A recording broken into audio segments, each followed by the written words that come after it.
Welcome to The Explainer. Today we are diving into three really enchanting tales about magical gifts. But these aren't just simple stories. They're all about the tough choices that come with having power, and how things like honesty, kindness, and generosity, well, that's the real magic. So let's just kick things off with a question that gets right to the heart of it all. Seriously, think about it for a second. Some incredible magical power just lands in your lap. What's your very first instinct? Is it for you or for someone else? This is the exact dilemma our heroes are about to face. All right, here's how we're going to break it down. First, we'll set the stage. Then, we'll get into the stories of our three magical items: a bell, a pencil, and a cap, and the big tests they bring. And finally, we'll tie it all together at the end. Okay, let's jump in. Before we meet our heroes, it's worth taking a second to appreciate the simple, timeless way these fables are built, because that's what gives them so much power. The setup is classic, but it's so powerful. You have a young person, usually someone who's struggling a bit, and they get this incredible gift.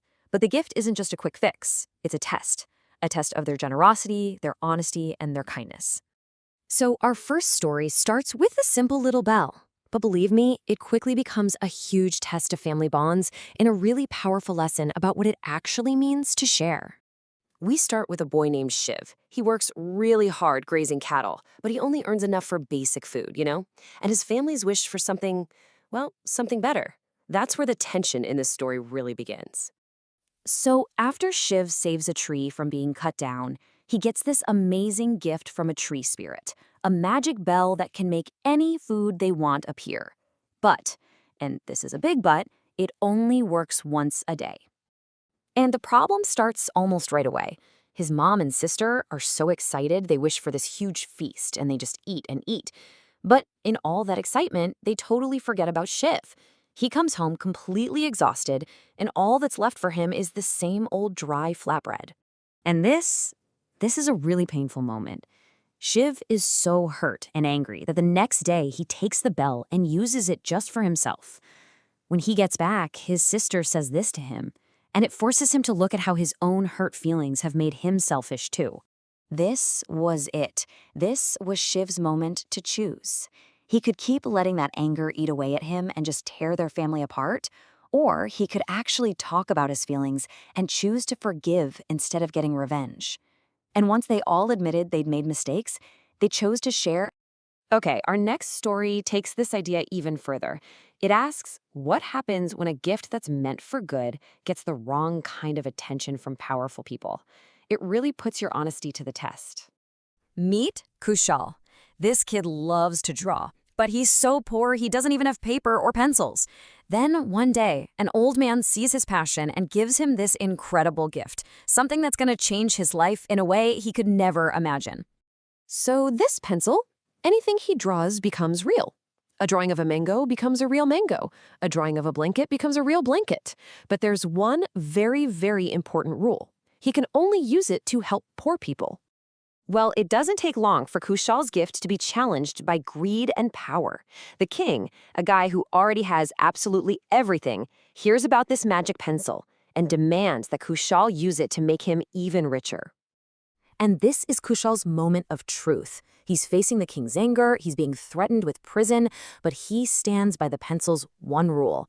I mean, what incredible integrity. He refuses to misuse his gift, even when he's under so much pressure. All right, let's get to our final story. This one is about a gift that gives you knowledge and the huge responsibility and kindness that has to go along with it. So Sara's journey starts from this really pure place of empathy. She sees people around her who are hurting, and she just wishes she could truly understand what they need so she could be better at helping them. A cap seller gives her this kind of strange-looking red cap. And pretty soon, she realizes it grants her exact wish. When she puts it on, she can hear what people are thinking, their hunger, their worries, even their bad intentions. And here's the cool part. Sara turns this special knowledge into brave, decisive action. She doesn't just feel for people, she acts.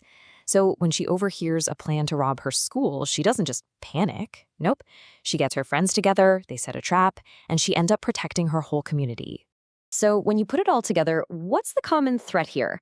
Well, all three of these stories are really building to one powerful message about how we use the gifts we're given, whether they're magical or not.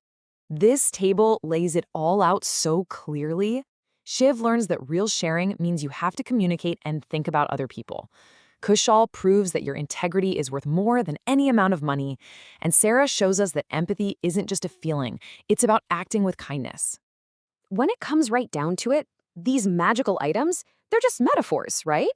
They stand for our own unique talents and skills. What these stories are trying to teach us is that the true value of our gifts isn't what they can do for us, but what we choose to do with them for other people. And that really just leaves us with one last thing to think about. Every single one of us has something special, a talent for making people laugh, a skill for listening, a knack for organizing. So what's your magic gift, and how are you going to use it to bring a little more honesty, kindness, and generosity into the world?